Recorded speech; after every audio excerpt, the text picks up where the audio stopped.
Hello friends, I'm George, the nice smelling gentleman. Now when it comes to men's perfumery, my most favorite note is iris, and especially iris used like a lipsticky powdery type of iris. Some of my all-time most favorite scents are the the Valentino Uomo Intense, and of course the Dior Homme Intense and the masterpiece Dior Homme Parfum. Now that's all great, but there's one problem with all those fragrances that I just showed you, and that's the price tag. Valentino and Dior are both fragrance houses that makes perfumes that are quite expensive. So what if you're like me, you like iris, the powdery type of iris, and you want something cheaper to use as a daily driver, or maybe you can't afford one of those fragrances that I just showed you, but you still want to try out that powdery type of men's fragrance. Well, I have a solution for you, and it's called Armaf Futura La Homme. Alright, before I show you the Futura La Homme in depth, I just want to mention another fragrance that's close to the ones that I just showed you, and that's the Ombre Chic from Saint Hilaire. Now, early on in my channel, I did a review about this fragrance. I stumbled upon this fragrance by accident. It's an ultra cheap sort of a clone of Valentino Uomo Intense. I paid less than $15 for this. It's quite good, especially given the price. But it just lacks a bit of depth, a bit of character. And ever since I got the Ombre Chic, I knew of the existence of Futura La Homme by Armaf, but as it turned out, it was quite a hard fragrance to track down and actually purchase. But I was finally able to find it about a month ago, and it's in my hands now, and I've had a chance to test it. I'll quickly show you the presentation that the Armaf Futura comes in. It comes in this dark silver colored box. On the front you have this big sign of Futura La Homme, Eau de Parfum. On the top you have Armaf Lux, on the back you have the Sterling, the name of the parent company of Armaf, and then on the bottom there's some legal information along with the production date. My bottle was made in December of 2019, so it's a bit older. And a quick look at the bottle itself. It's alright.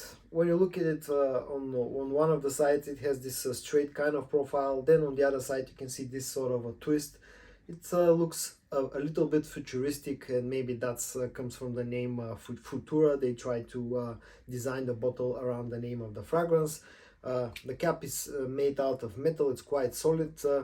It has the silver sprayer on top with the Armaf logo. Now there's one thing about this fragrance that I have to mention, and that's the fact that the atomizer cap actually comes off very easily. If you look up Futura La Homme online, you'll see that people actually compare this fragrance a lot with the original Dior Homme Intense. Others say that this is a clone of Valentino Uomo Intense, and yet others say that this is actually closer to the Valentino Uomo. Now, to my nose, the Futura La Homme from Armaf is actually closer to the Valentino Uomo fragrance family. Now, is it closer to the intense version or to the original Uomo? I would say it stands somewhere in the middle between those two fragrances, and actually Armaf have added an extra note here that just sets it a little bit apart from the Valentino Uomos. Now, a little bit more in depth about the actual scent. When you first spray this, you get that bergamot opening that is present in the Valentino Uomo, the original Uomo. Here it's a bit harsher, it's not as refined as in the Valentino Uomo, but also there's the additional touch that Armaf have added, and that's the note of lavender, which is quite prominent in the opening. That lavender note stays from the opening to the sort of mid-dry down of the fragrance. When this starts to dry down, it gets closer to the Valentino Uomo Intense. You get that known combination of iris and leather with a touch of cedarwood, and also, as I said, the lavender note is still present here on the dry down, maybe like 1 or 2 hours after you have sprayed the fragrance on you. Performance wise, this is a sort of a slightly above average performing fragrance. I get 6 to 7 hours on my skin with quite decent projection in the first hour and a half. Price wise, I paid about $25 for this, but as I said, this is sort of at least to me it proved to be harder to find fragrance compared to some of the other ones that I was looking for. I think it goes somewhere between $25 to $35. Now at the end of the video, I just want to quickly compare the Armaf Futura La Homme with the other Valentino Uomo clone that I have in my collection. That's Saint Hilaire Ombre Chic that I told you earlier about.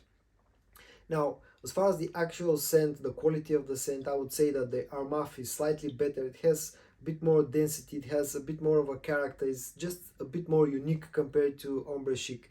Just a little bit higher quality in here, but then Saint Hilaire is not bad in any way. It's actually cheaper. I paid about $15 for this, whereas I paid $25 for Futura La Homme. So if it comes down to choosing between any of those two fragrances, if that sort of $10 to $15 difference in price doesn't matter to you, then I'll go with Armaf Futura La Homme. But then if you want to spend a little bit less and still get pretty much the same experience, then go for the Ombre Chic from Saint Hilaire. So guys, in today's video I showed you the Futura La Homme from the house of Armaf, a pretty decent clone of Valentino Uomo Intense and Valentino Uomo. I hope that you found this video interesting. If you did, give it a like, subscribe to my channel, stay safe, and I'm gonna see you in my next video. Bye bye.